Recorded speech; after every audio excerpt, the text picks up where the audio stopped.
이승만 학당TV 시청자 여러분 안녕하십니까? 권기돈입니다. 오늘은 두 번째 강의를 하겠습니다. 재헌국회 시기는 위기의 연속이었지만 그런 와중에도 여러 정파 사이의 경쟁과 투쟁이 아주 치열했습니다. 두 번째 강의에서는 이에 대해 살펴보기로 하겠습니다. 먼저 50 총선 직전 정치 세력들의 분포를 아주 간단히 살펴보는 것에서 시작하겠습니다. 한국에서 신탁 통치 실시 계획을 마련하기 위한 미소공동위원회가 1947년 10월 21일에 최종 결렬된 후 미국은 한국 문제를 유엔으로 이관하게 됩니다. 유엔 총회 결과 1948년 3월 31일 이내에 선거를 실시하기로 합니다. 하지만 소련이 1948년 1월 23일 유엔 한국임시위원단의 북한 출입을 거부함에 따라 유엔 소총회가 다시 총선을 5월 10일로 미루게 됩니다. 이 과정에서 이승만은 남한에서 먼저 선거를 치러 정부를 수립하고 통일은 나중에 이루자는 단정단선론을 주장했고, 김구와 김규식은 남북 협상을 먼저 해야 한다고 주장했습니다.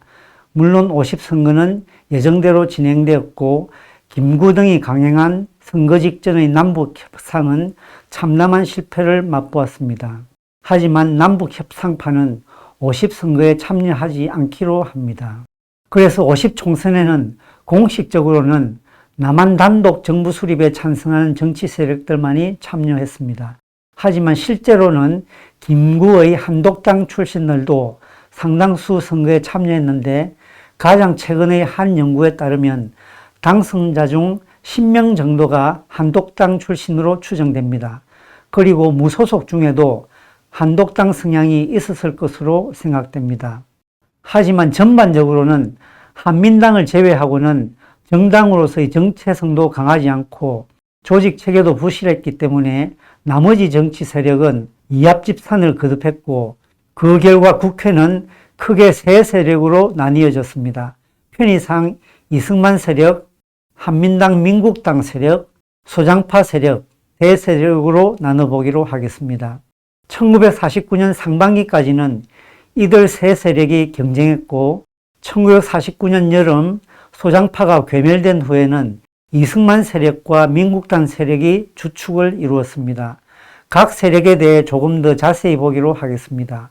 우선 이승만 세력입니다. 이승만 본인은 1945년 10월 16일 귀국 이래 일관되게 초당파적 태도를 취했고 정부 수립 후에도 마찬가지였습니다. 김성수의 한민당, 여운형의 조선인민공화국, 심지어 박헌영의 조선공산당에 이르기까지 해방 직후부터 결성된 많은 정당이나 단체들은 좌우를 막론하고 이승만을 공식 대표로 내세우려고 했지만 이승만은 한 번도 거기에 응하지 않았습니다.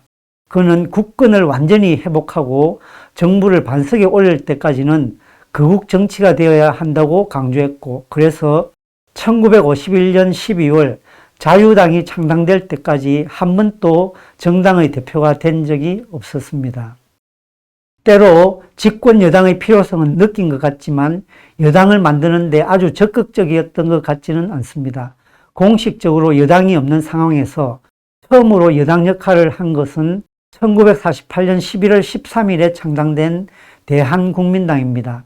신익희 국회의장, 윤치영 내무장관이 주도했고 임영신의 여자국민당과 지청천의 대동청년단도 참여했습니다.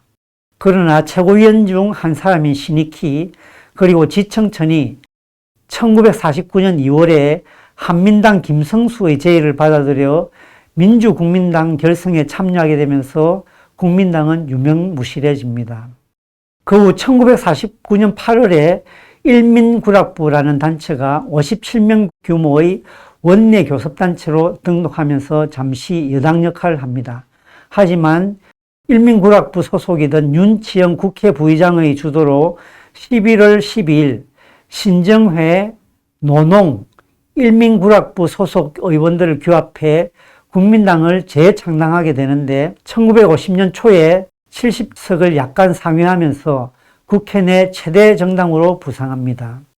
최초의 명실상부한 여당인 자유당은 제2대 국회 때인 1951년 12월 23일에 창당합니다. 그런데 정치인들끼리 의견이 맞지 않아 원내 자유당과 원외 자유당으로 나누어졌고 이승만은 원외 자유당만 인정했습니다. 실제로 원내 자유당은 그 이후 이승만 대통령이 추진한 내각직 선제 개헌에 반대했습니다. 자유당은 여러분께서도 알고 있듯이 4.19 혁명 후 사실상 완전 소멸하게 됩니다. 다음으로 한민당입니다. 한민당은 1945년 9월 16일 결성되었고 그 당시에는 호남지주 출신이 당의 한 중심 세력이었습니다. 초대 당수 송진우와 그 이후의 실권자 장덕수가 모두 경쟁 정치 세력에 의해 암살되었고 그 후 인촌 김성수가 당수를 맡습니다. 1949년 2월 10일 김성수는 신익희, 지청천과 합작해 민주국민당을 창당합니다.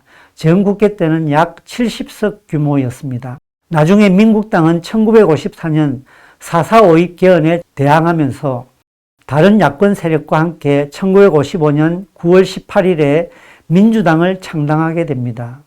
이 민주당이 오늘날 더불어민주당의 뿌리인데요. 조금 더 길게 본다면 한민당도 민주당의 뿌리라 할 수 있습니다. 한민당, 민국당 출신들은 민주당 구파를 형성하게 됩니다. 김영삼 대통령은 자유당 출신이었다가 민주당에 합류해 원래는 민주당 신파 출신이 되어야 합니다만 후에 민주당 구파에 합류하게 됩니다. 김대중 대통령은 장면이 대표하는 민주당 신파에 속합니다. 슬라이드를 보시겠습니다. 마지막으로 소장파입니다. 지금 보여드리는 그림은 전국회 개원 이래 무소속 의원들의 이합 집산을 그리고 있습니다. 무소속 의원들은 초기에 해처 모여를 반복하다가 그 가운데서 서서히 한독당과 유사한 노선을 견지하며 야당성을 일관되게 유지한 그룹이 등장합니다. 이들은 대개 30대에서 40대 초반까지의 젊은 의원들이었습니다. 조금 있다가 다시 더 상세히 얘기하겠지만 이들은 1948년 10월 13일에 왜군 철퇴, 즉 외국군 철수 긴급 동의안 처리를 시도했고 다시 1949년 2월 7일에 남북 화평 통일에 관한 결의안을 제출합니다.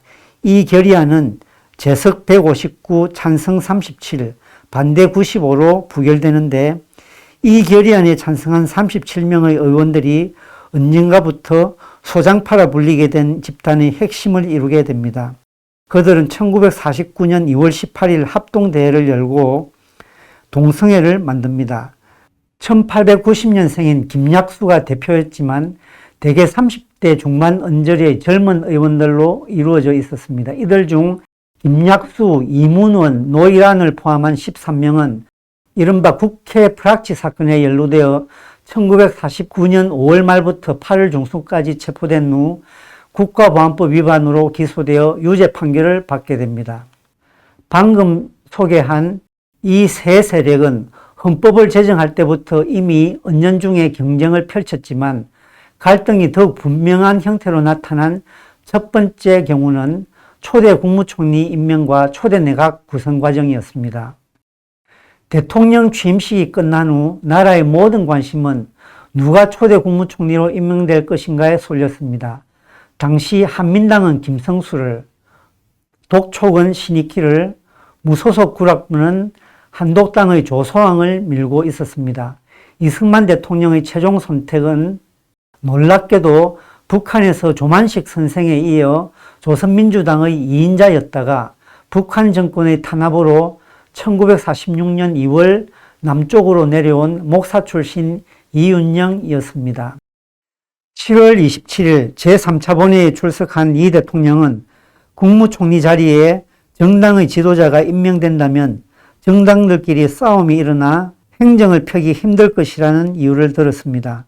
남북 통일이 시급한 시점에서 이윤영이 북한을 대표할 수 있는 사람이란 것도 고려했다고 했습니다. 또한 미국인 고문 로버트 올리버에게 보낸 서한에서 이승만 대통령은 이윤영을 택한 이유로 북한 출신인 점과 부유한 계급 출신이 아닌 점을 꼽았고 이렇게 하는 것이 유엔 총회에서 신생 대한민국 정부가 승인을 받는데 유리할 것이라고 생각했다고 합니다.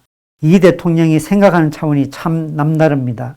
그리고 과거 임정 시절에 파벌 투쟁이 극심한 것에 실망해 미국으로 간 경험을 들면서 지역주의의 악습을 없애는데도 이윤영이 적격임을 강조했습니다. 이승만 대통령이 제시한 이유가 아무리 합당했대도 아무 세력이 없던 이윤영을 국무총리라는 중요한 자리에 앉힌 것은 큰 충격이었습니다. 특히 김성수의 임명을 당연시하던 한민당의 충격이 컸습니다. 국무총리 임명 동의안이 표결에 붙여졌는데 압도적 부결이었습니다. 이렇게 해서 이 대통령과 국회 사이에 대결이 일어났습니다. 이 대통령은 국회에 대해 현대적 정당의 자격을 갖추지 못한 파당에 불과하며 진정한 민의를 반영하지 못한다고 몰아붙였고, 국회는 대통령이 국회를 자기 사랑방점으로 여긴다고 비판했습니다. 많은 논란이 오갔지만 결국 이 대통령은 족청의 대표인 이범석을 새로운 국무총리 후보로 내세웠습니다. 이번에는 대통령이 직접 설득 작업에 나섰고 이범석 본인도 김성수를 만나는 등 많은 노력을 기울였습니다. 한민당으로서도 이범석까지 거부하는 것은 엄청난 정치적 부담이 따랐습니다. 대통령을 궁지로 모는 것이었을 뿐만 아니라 정부 수립을 지연시킨다고 비난받을 수도 있었기 때문입니다. 그래서 김성수는 대통령과 이범석에게 장관 자리 67개를 한민당에 준다는 조건으로 지지를 약속했습니다. 그리하여 8월 2일 제37차 본회의에서 이범석 지명자가 재석 197, 찬성 110, 반대 84, 무효 3으로 아슬아슬하게 인준을 받았습니다. 표의 분포를 보면 이승만 지지파와 한민당을 제외한 다수 의원들이 반대했음을 알 수 있습니다. 그런데 한민당은 대통령과 총리에게 요구했던 67개의 장관 자리를 얻었을까요?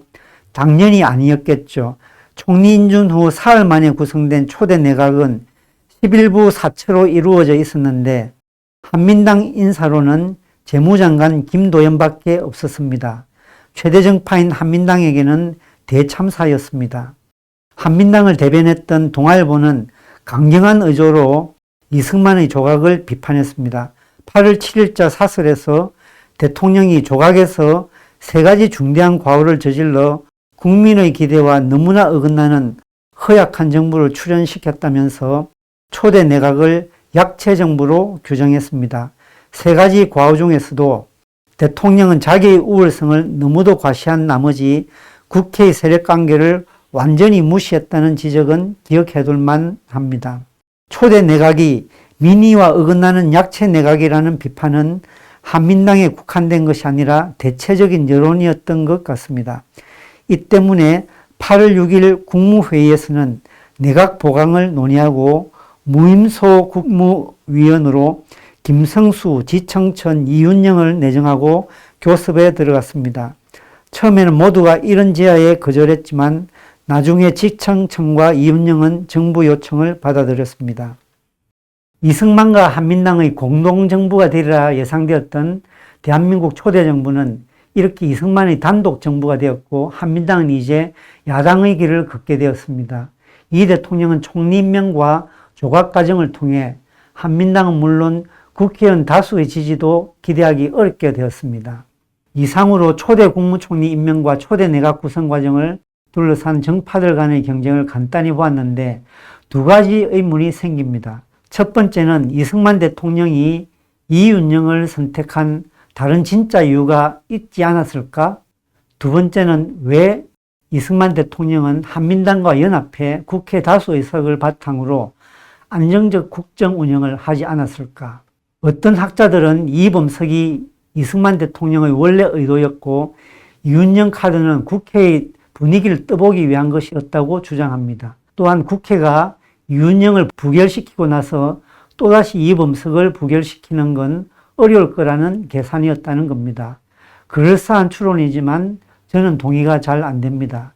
이 추론은 다분히 결과에 맞춘 것이라 생각됩니다. 사실 이승만 대통령은 대한민국 정부 수립의 그 시급한 시기에 일주일이라는 긴 시간을 들여 이윤영 후보를 내놓습니다. 국회의 분위기를 알기 위한 것이었다면 왜 그렇게 일주일이나 생각했을까요? 저는 이승만 대통령이 공식적으로 밝힌 또 로버트 올리버에게 보내는 편지에서 밝힌 이유를 믿지 않을 이유가 없다고 생각합니다. 또한 동아일보 사설이 암시하듯이 대통령 선거 때 국회가 보여주었던 자신에 대한 압도적 지지를 과신해 이윤영 후보도 인준받을 수 있으리라 생각했던 것 같습니다. 이승만 대통령이 그 뒤로도 서너 차례나 더 이윤영을 국무총리 서리로 임명한 것도 위의 가설과 잘 맞지 않습니다. 그런데 아무튼 이윤영은 불행히도 그 뒤에도 한 번도 인준을 받지 못했습니다. 다음으로 이승만 대통령은 왜 한민당과 연대를 거부했을까요? 아마 모든 권력자는 자기 권력이 약화되는 것을 싫어하듯이 그도 당시 많은 명망가가 모였고 상대적으로 조직력이 높았던 한민당에게 권력의 상당 부분을 내주기 싫었던 것 같습니다. 특히 한민당이 국민들로부터 미움을 많이 받고 있었던 것도 생각해야 합니다. 그는 올리버에게 보낸 편지에서 한민당에게 권력을 주었다면 국민의 지지를 받지 못했을 것이라고 한 적이 있습니다. 또한 그가 자주 강조했듯이 한민당 세력이 정부의 요직 다수를 차지하면 여러 정파 사이에 과도한 권력 다툼이 일어날 것이라고 생각했습니다. 이승만 세력에 대한 한민당과 소장파의 두 번째 도전은 1948년 10월 19일 여순사건 계기에 일어났습니다. 여순사건은 여수에 주둔하고 있던 제14연대의 군인 약 2,000명이 중위 김지회, 상사 지창수 등 남노당원들의 주도 아래 무장반란을 일으킨 후 외부 동조 세력과 합류해 일주일 남짓 살인과 폭력으로 여수와 순천 일대를 아비규환에 빠뜨린 사건입니다. 그런데 반란이 어느 정도 진압된 후 국회가 후속 대책을 논의하면서 군란이 조금 밀란으로 번지게 된 데 대해 정부의 책임을 물으면서 도각, 즉 내각 총사퇴를 제기하게 됩니다. 10월 29일 제91차 본회의 때 다수의 의원이 나와 정부를 성토합니다. 이항발 의원은 이번 사건이 반정부 반국가 세력의 총체적 반란의 전초전일 뿐이라며 정부가 국민 속에 뿌리를 내리고 있지 않음을 지적했습니다.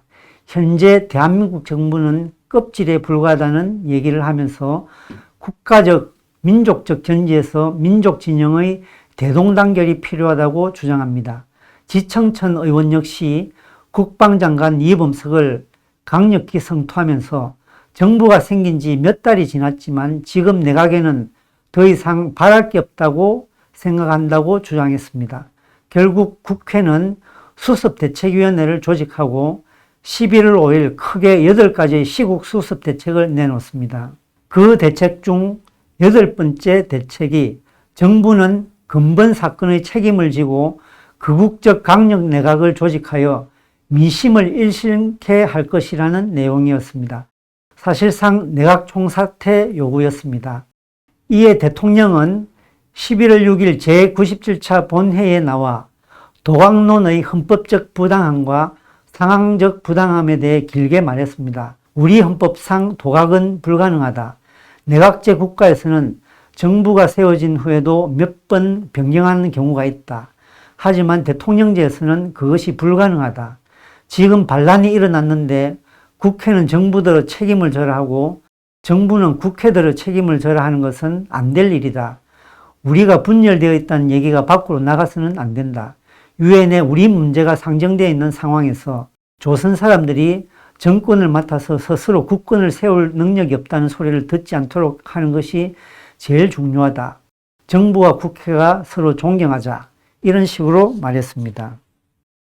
이에 대해 한민당 측은 이렇게 대응했습니다. 현재의 내각이 약체 내각이라 불리는 첫 번째 이유는 국무위원 중 국민이 알지 못한 사람이 많기 때문이다. 두 번째는 정부가 국민의 대표기관인 국회에 힘을 실어주지 않기 때문이다. 그래서 국회가 정부를 후원하고 있고 훌륭한 정부라는 것을 민중에게 이해시키려 노력해도 정부가 국회를 신뢰하지 않으니 민중이 국회의 말을 듣지 않는다. 시국수석 결의안은 정부와 국회가 이제는 혼연일치가 되어야 하겠다고 생각해서 나온 것이다. 이렇게 말합니다.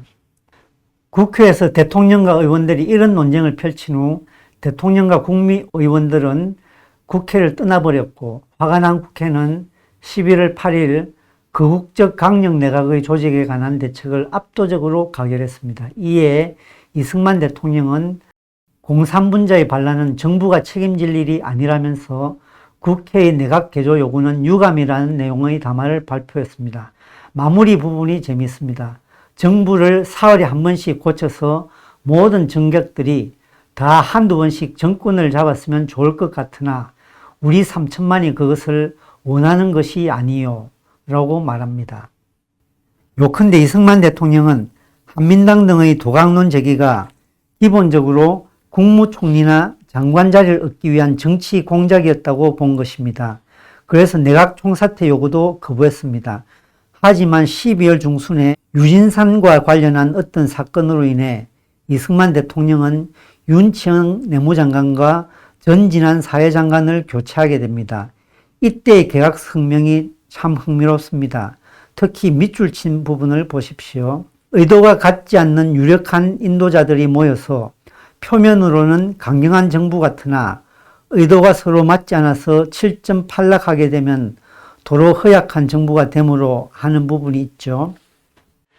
링컨의 내각을 라이벌들의 내각으로 부르며 링컨의 통합적 리더십을 강조한 책이 한 10여 년 전에 나온 적이 있습니다. 여기서 이승만 대통령이 주장하는 것은 라이벌들의 내각은 겉으로만 강해 보일 뿐 서로의 생각이 다를 경우 허약한 정부가 된다는 것입니다.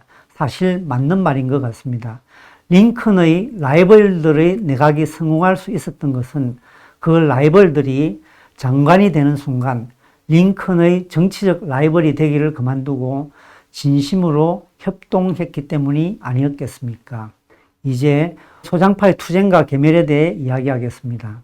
소장파가 처음으로 뚜렷하게 집단 행동에 들어간 것은 1948년 10월 13일 제87차 본회의에서였습니다. 이날 왜군 철퇴 요청에 관한 동의안을 제출했는데요. 왜군 철퇴란 당시 한반도의 남쪽과 북쪽을 점령하고 있던 미군과 소련군의 동시 철수를 뜻했습니다. 당시 신생 대한민국에는 미군정 때 만들어진 국방경비대 이외에 전쟁을 수행할 수 있는 국군이 없었습니다. 북한에 강력한 인민군이 존재하는 상황에서 미군에 의존할 수밖에 없었던 대한민국 주류는 왜군 철퇴란 대한민국의 생존을 위협하는 것으로 인식하고 있었습니다. 미소 양군 철수는 남로당의 주장이었고 김구와 김규식 등 남북 협상파도 이와 조금 다른 맥락에서 양군 철수를 주장하고 있었습니다. 아무튼 이날 소장파는 주류의 반대로 인해 이 동의안을 안건으로 상정하지도 못했습니다. 하지만 소장파는 49년 2월 7일 본회의에서 다시 남북 화평 통일에 관한 결의안을 발의해 왜군 철퇴 운동을 재개했습니다. 이 결의안도 압도적으로 부결되었는데요. 이날 회의에는 이승만 대통령도 나와 외국인들은 한국 국회가 소련을 환영하고 미국과 민주진영을 내보내려 한다고 해석할 것이라고 강력하게 비판했습니다.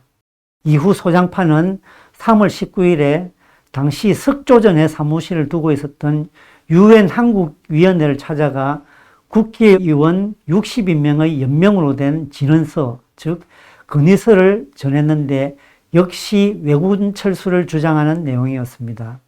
또한 미군이 6월 말 500여 명의 군사 고문단만 남기고 완전히 철수한다는 방침이 발표되었을 때도 소장파 핵심들은 6월 18일에 유엔 한국위원회를 다시 찾아가 군사 고문단의 잔류도 반대하는 진언서를 전달했습니다.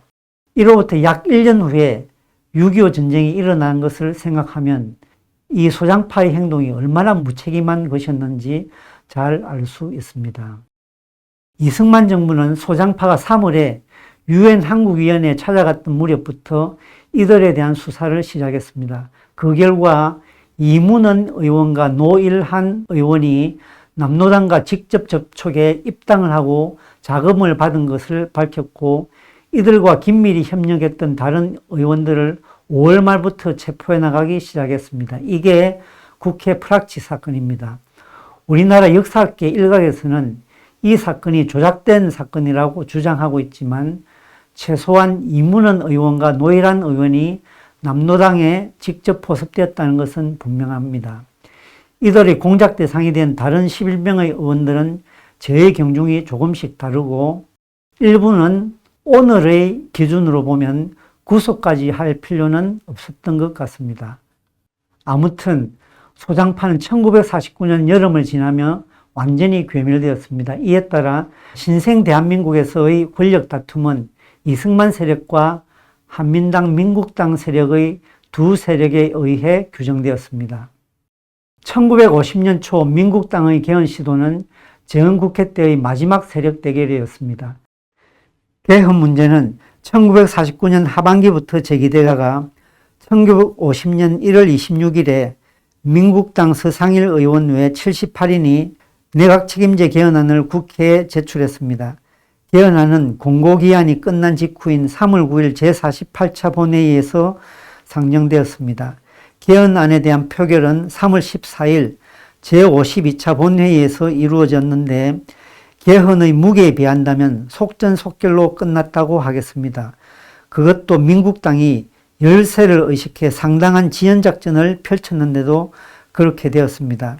최종 표결 결과는 재석 179, 찬성 79, 반대 33, 기권 66이었습니다. 기권표는 주로 국민당에서 나왔습니다.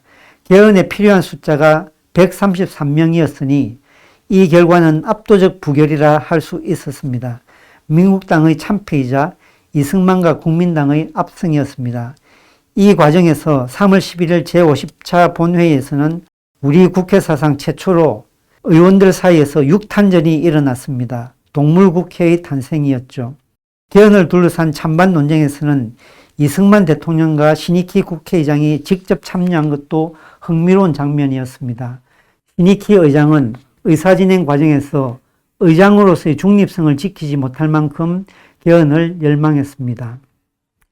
민국당은 여순사건 직후에 이어 또다시 개헌에 실패했습니다. 그들은 1949년의 어떤 시점에서는 내각의 절반 가까이 차지하는 데 성공했지만 계속해서 더 많은 권력을 요구했고 재헌국회의 종료를 불과 서너 달 앞둔 시점에서도 권력 추구를 멈추지 않았습니다. 왜 민국당은 계속 개헌을 추구했을까요? 정당의 목적이 권력의 획득이라면 민국당의 입장에서 이러한 끊임없는 내각 책임제 개헌 시도는 거의 필연적이었다고 할 수 있습니다. 대통령제 하에서 이승만이 대통령으로 있는 한 민국당은 집권의 가능성이 없었습니다. 김성수, 신익희, 지청천 등등 대선주자급 인물이 수두룩한 민국당으로서는 국무총리와 상당수의 장관 자리를 확보해야 성에 차는 것이었지만 대통령이 그렇게까지 양보할 리 없었습니다.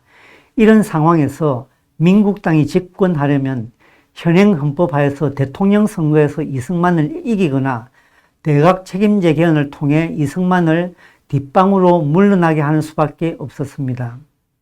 하지만 재헌국회가 종료되고 제2대 총선이 실시되어 설사 민국당이 다수당이 된다 해도 이승만 대통령을 최소한 2년 더 마주해야 하고 민국당 의원들은 최고 권력에 전혀 가까이 갈 수 없었습니다. 임기 종료를 앞두고 개헌을 추진한 것이 무리하다고 여겨질지 모르지만 새로운 선거에서 민국당이 승리한다는 보장도 없었습니다. 따라서 정부의 실정으로 여론이 좋지 않고 국회의원들도 정부를 공격하고 있는 이 시점이 개헌 공작에 훨씬 더 유리하다고 여겼을 것입니다. 당장 개헌 공작이 성공하지 못해도 민국당의 한 가지 위안점이 되는 것은 대통령을 국회에서 뽑는다는 것이었습니다. 이승만 대통령에 대한 국민의 압도적 지지를 생각하면 대통령제 헌법 하에서의 대통령 직선제는 민국당에게는 악몽이었을 것입니다. 신익희가 내각 책임제 개헌의 이유 중 하나로 이승만 박사를 영원히 존경받는 국부로 모시기 위한 것이라고 한 것도 이승만의 이러한 절대적 지위를 고려했기 때문이었을지도 모릅니다. 반면 이승만으로서는 자신의 집권 연장을 가장 위협하는 요인이 대통령 간선제일 수 있었으며 실제로 그는 1952년 대통령직 선제를 채택하는 이른바 발췌 개헌을 통해 집권 연장을 꾀하게 됩니다. 물론 이승만 정부와 국회 사이에 갈등만 있었던 것은 아닙니다. 제 헌국회에서 제정된 대다수 법률의 초안은 정부가 작성한 것이었고 국회 상임위들은 정부 초안을 충실히 심의해서 본회의에 제출했고 본회의는 진지한 토론을 거쳐 최종 법률을 확정했습니다. 무엇보다 이승만 대통령과 국회는 협력과 갈등 속에서 1950년 5월 30일에 자유롭고 공정한 제2대 총선을 치러냄으로써 민주주의를 재생산하는 데 성공했습니다. 당시 뉴욕타임스가 감탄할 정도로 자유롭고 공정한 선거였습니다. 비슷한 시기에 치러졌던 필리핀의 총선에서는 폭력이 난무했던 것으로 알려졌습니다. 선거를 앞두고 미국 국무부는 민주적 선거가 제대로 치러질지 심각한 의문을 가지고 있었다고 합니다. 하지만 대한민국은 최악의 상황에서도 민주주의를 재생산할 수 있는 능력을 보여주었습니다. 미군과 유엔군이 6.25 전쟁 참전을 결정할 무렵 2년 전 유엔 총회의 결의에 기초해 세워졌던 대한민국은 유엔이 지켜줄 가치가 있는 나라가 되어 있었습니다. 이미 많은 나라들이 대한민국 정부를 승인한 상태였고 이 신생국은 유엔의 보호를 받을 자격을 갖추고 있었습니다. 여전히 수많은 문제가 있었지만 제도를 작동하는 행정부, 입법부, 사법부의 3부를 갖춘 현대국가, 내부 치안을 확보한 나라, 최소한의 경제적 안정을 되찾은 나라, 민주주의를 재생산할 수 있는 나라가 되어 있었던 것입니다. 이렇게 우리 제1국회는 치열한 갈등 속에서도 협력을 했고 나라의 반석을 세워나갔습니다. 오늘은 여기까지입니다. 감사합니다.